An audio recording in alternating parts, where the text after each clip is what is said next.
Good afternoon, namaste.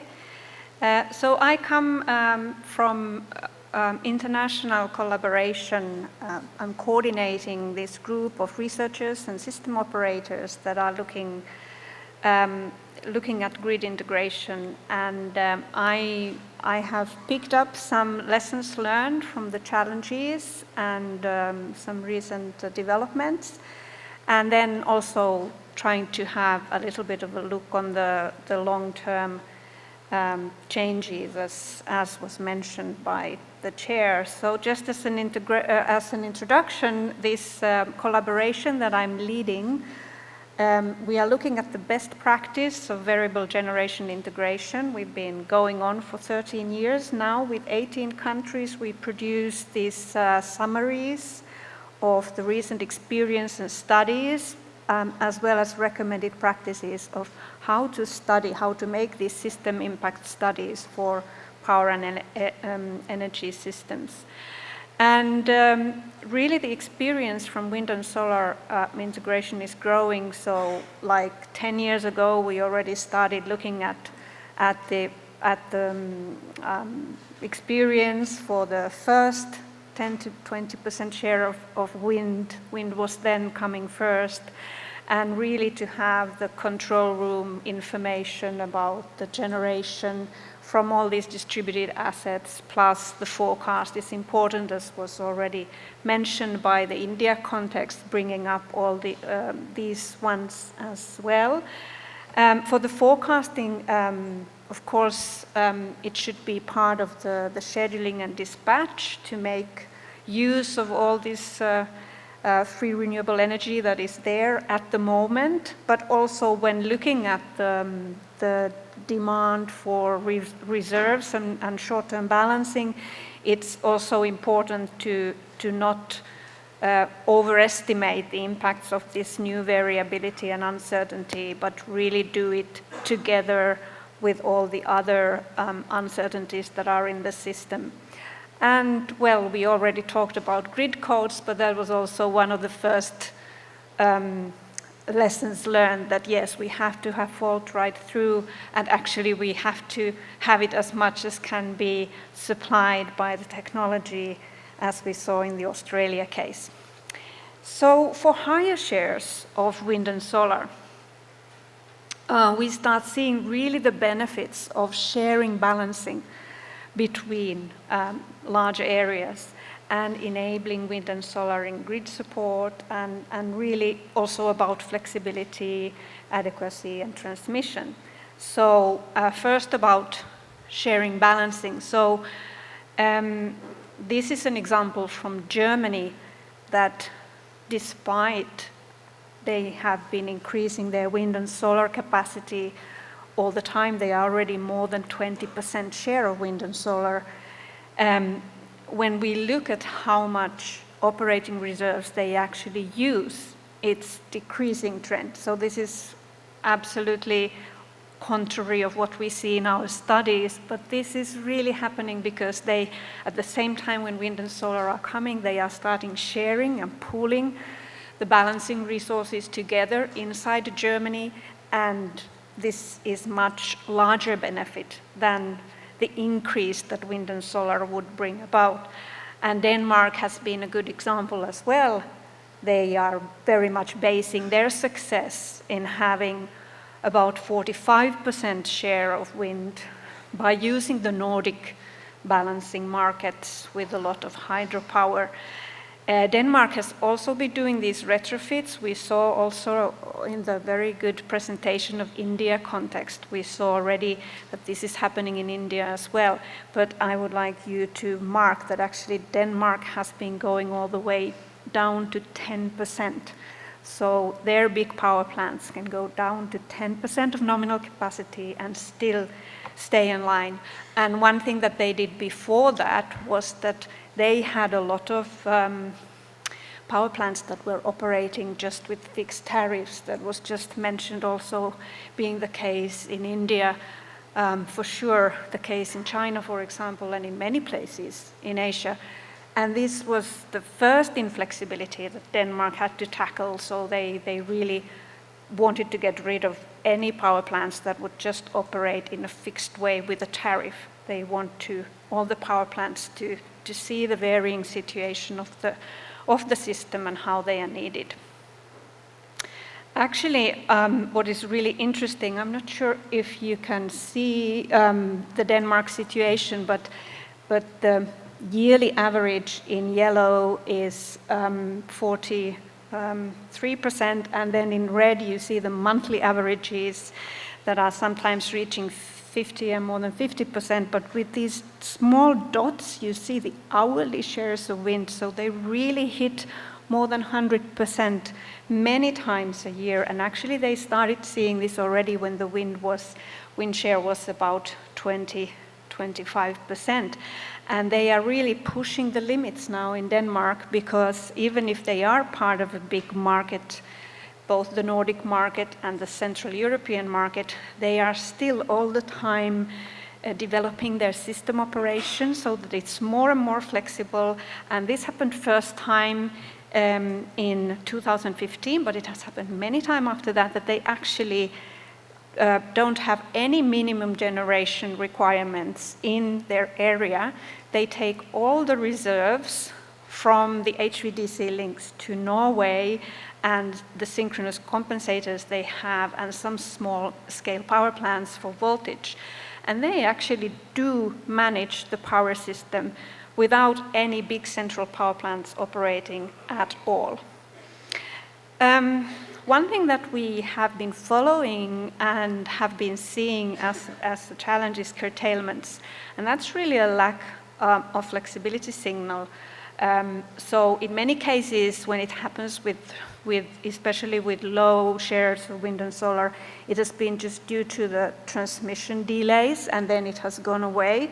But we do see some huge issues in China because of their inflexibilities, mainly with coal power plants and tariffs, of course, together with their transmission as well.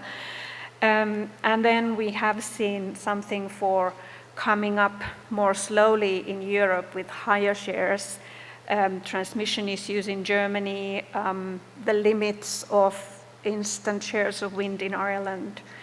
And one thing that would help is to somehow have the operational practices such that the wind and solar would be out there, for example, in the markets. And for the market designs, what have been found out in Europe is that the faster markets you have, the sort of shorter times to gate closure to actual delivery, and the larger markets with cross-border sharing, being able to bid in smaller products and having efficient pricing enables wind and solar to get in the markets and to be there and not be curtailed so easily, and then also enables them to get more money, as this example with the bars shows that if you can make aggregated bids, you can get better money. If you can also bid to other products than just your energy, you can also increase your income. And this enabling system services from wind and solar is one thing that is really emerging and ongoing, and nice examples already for Quebec, Texas, Colorado in the US, and also the markets that we see in Spain and Denmark, for example. So in US, they have already done for several years that if there is a situation of curtailment, then the wind power plant needs to be operated derated, then it can actually be on automatic generation control and provide up and down regulation nicely. And in Texas, they have put all the wind power plants to primary, so very fast response, and they have actually seen that wind and solar, they are very good in providing actually very good compliant accurate and very fast response, faster than many conventional power plants. And because of that, they have seen that they actually reduce their other frequency control service requirements, even if they are increasing wind at the same time. For the long-term planning, the only example I have here is about the regional planning that can be seen in some of the integration studies in US, but also more in practice of the European system operators that are doing joint work in planning the grid and taking into account all the future wind and solar coming to different countries. The rest of my time I was thinking of more looking at this challenge of the conventional power plant retirement. So we see that the operating time reduces, but still some of that capacity is needed. So especially in countries that don't have an increasing demand, like in Europe, this is the feeling that the wind and solar are really quite aggressively pushing the other ones out of the market. This is just a very simple way of illustrating that if really your load is not increasing at all, and you just start pushing in wind and solar, so what is the net load? What is actually, how much room is there for base and mid and peak power plants? As shown in this picture, so going down, you see that there's less and less the other generators needed, and especially there's less baseload power plant need in the system.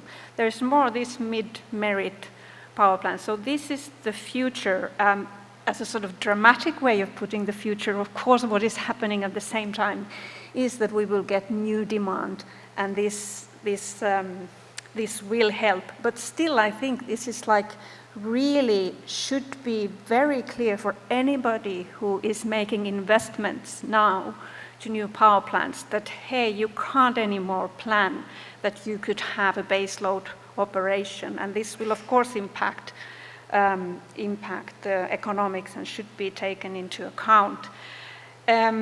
So this zero marginal cost of renewables, but also when we start having more flexible loads, this will do the same. It will also press the prices in the markets down. And then the question is, what can we do?